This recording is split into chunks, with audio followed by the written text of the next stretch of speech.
Vamos a marcar. As máscaras convertéronse da noite a mañá nun produto tan demandado como esgotado. Ante a súa escaseza, en Poio, a firma Bien Bonito comezou a fabricalas. Están sendo distribuídas polo Concello, pero esta empresa, tamén a través do Concello, está a difundir un vídeo explicativo para que os veciños fabriquen as súas propias máscaras na casa. Necesitamos un marcador, 2 elásticos, unhas tesoiras e un pano. Muy importante elegir el tipo de tela. Que la trama tiene que estar muy tupida para que no traspase.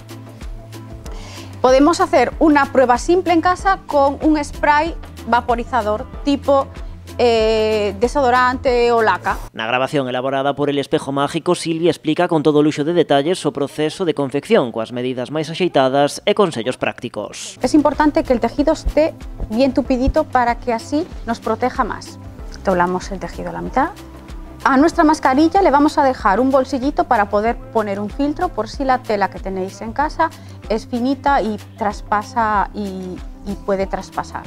A máscara elaborada por Silvia inclúe un peto para introducirlle un filtro para aumentar a súa seguridade. A grabación de case 6 minutos resume paso a paso todo este proceso. Vamos a marcar los pliegues para que nos queden perfectos. Juntamos cada puntito y le pasamos la plancha.